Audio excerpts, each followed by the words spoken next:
I'm your host, Jason. And I'm Julia, your co-host. We're so happy you're here with us today. Whether you're at home, on a walk, or riding the bus, we're excited to help you learn something new. Today's episode is all about a powerful method that many language learners around the world use to improve their speaking, listening, and pronunciation skills. It's called the shadowing technique. Yes, shadowing is one of the best tools you can use to sound more natural in English. And the best part is, you can do it by yourself anytime and anywhere. In the next 37 minutes, we'll break it all down for you.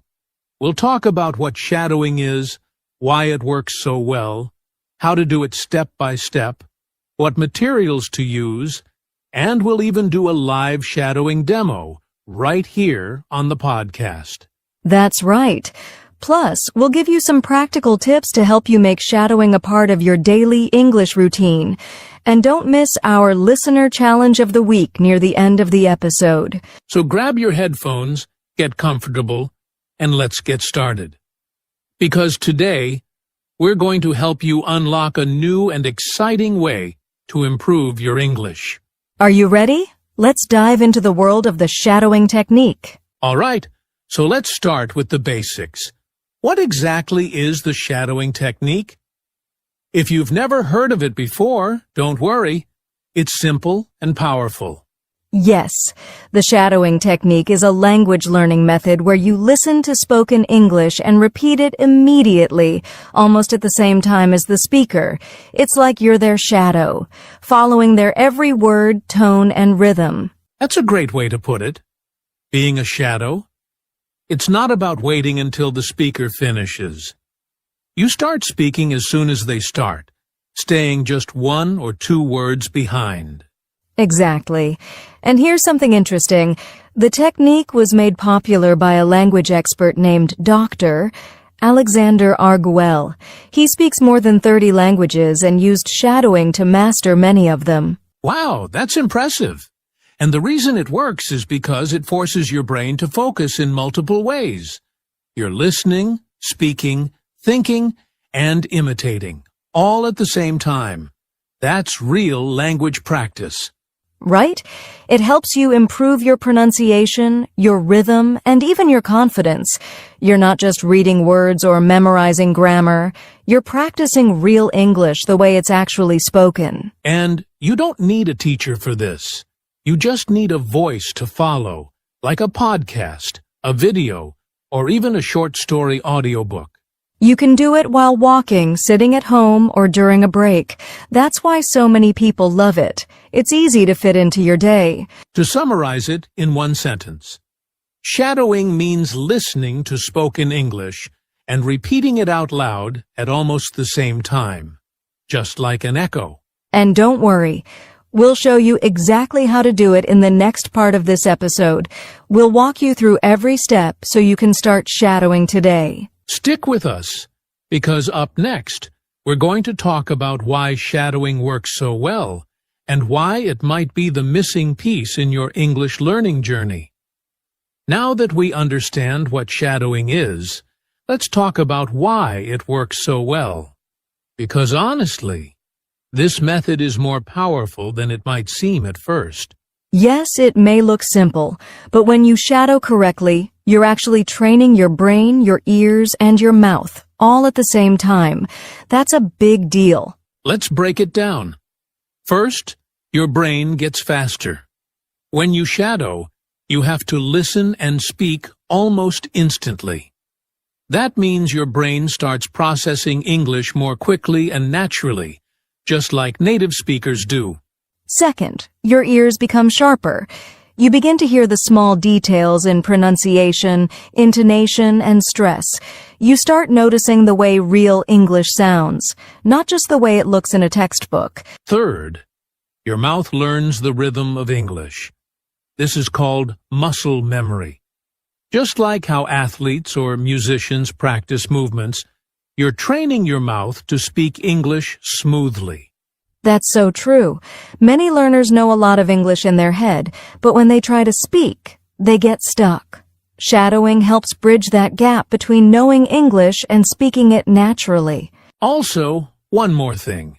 Shadowing builds confidence.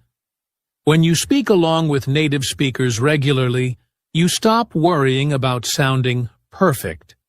You just speak, and with time, your fluency grows. And let's be honest, confidence is half the battle in language learning. When you feel confident, you practice more. And when you practice more, you get better. Exactly.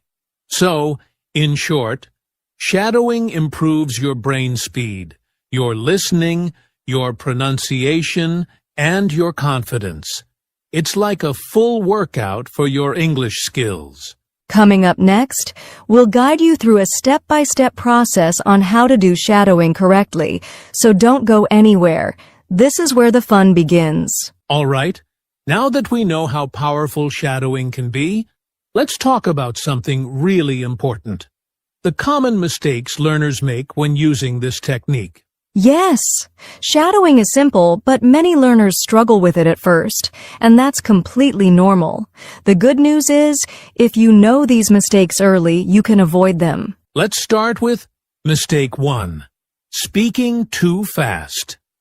Many learners try to match the native speaker word for word, at full speed, from the very beginning. That can be stressful. Right. It's okay to slow down at first. You don't have to be perfect. Start by shadowing at a slower speed. Many apps and videos allow you to reduce the speed to 0.75x or even 0.5x. Mistake 2. Not listening carefully. Some learners jump into shadowing without really listening. They speak without fully hearing the rhythm or emotion in the voice. Exactly. Good shadowing starts with active listening. You should first listen to the audio a few times before speaking along. Understand the meaning, the tone, and the flow. Mistake 3. Using content that's too difficult. If you pick a fast news report or a movie clip with lots of slang, it can be frustrating, and you might want to quit. Yes, always choose something that matches your level. Short podcasts, slow conversations, or simple TED-ED videos are great for beginners. Mistake 4. Getting frustrated too quickly. Shadowing can feel hard in the beginning. You might think, I can't keep up, or my pronunciation is bad. But that's just part of the process. Totally. It's not about being perfect.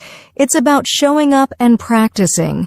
Every time you shadow, you're improving, even if it doesn't feel like it yet. So remember, slow down, listen carefully, choose the right content, and be kind to yourself. Coming up next, we'll take you through a step-by-step guide to shadowing, so you can avoid these mistakes and get the most from your practice. Stay tuned, because we're going to make it super easy to get started with shadowing today.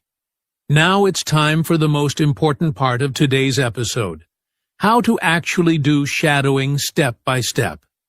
If you're listening right now and thinking, okay, I want to try this, but I don't know where to begin, this part is just for you. That's right. Shadowing is easy once you break it down. So let's walk you through the steps one by one so you can start practicing today, even if you're a beginner. First, choose a short audio clip with clear, natural English. Something like a podcast, a YouTube video, or even this episode. Yes, keep it short. 30 seconds to 1 minute is perfect to start. Don't choose something too long or too advanced. Before you start shadowing, just listen carefully to the clip 2 or 3 times.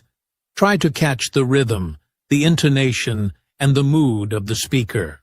Ask yourself, what is the speaker feeling? Where do they pause? How do they stress the words?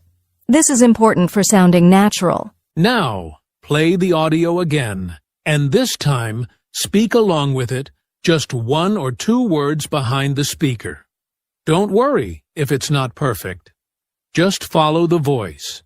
It's okay if you miss some words or make small mistakes. The goal is to connect your voice to their voice, imitating their flow, stress, and pronunciation. Yes, repetition is key. Repeat the same clip 5, 6, or even 10 times. Each time, you'll get a little better. The first time, you might feel lost. The second time, a bit more confident. By the fifth time, your voice will start to blend naturally with the speaker's. This step is super helpful. Try to record your voice while you shadow, then compare it with the original. You'll hear what you're doing well and what you need to improve. Don't be shy. This helps you notice things like pronunciation, tone, or speed that you might not realize while speaking. Finally, try to do shadowing every day, even for just 5 to 10 minutes. Consistency is what makes this method work. Yes, make it part of your daily routine, like brushing your teeth or stretching in the morning. A little every day goes a long way. So let's recap. Choose the right audio. Listen first. Shadow slowly. Repeat often. Record yourself. Practice daily. It's a simple system, and once you get the hang of it, it becomes fun and even addictive. You'll feel more fluent, more confident, and more connected to real English. Coming up next, we'll show you some great materials you can use for shadowing, including free tools, videos, and podcasts for beginners. Don't miss it. We'll help you build your personal shadowing playlist. Now that you know how to do shadowing step by step, you might be asking, what should I shadow with? Great question. Let's talk about the best materials for shadowing, especially if you're a beginner. Yes, choosing the right material makes shadowing much more effective and enjoyable. Here are a few beginner-friendly options to get you started. Podcasts like The English We Speak, BBC Learning English, or even our podcast are perfect. The language is clear, the pace is natural, but not too fast, and the topics are easy to follow. And since many of them are short, just 2 to 5 minutes, they're ideal for daily shadowing practice. YouTube is a goldmine. Search for videos like EnglishSpeakingPractice, Daily English Conversations, or EnglishForBeginners.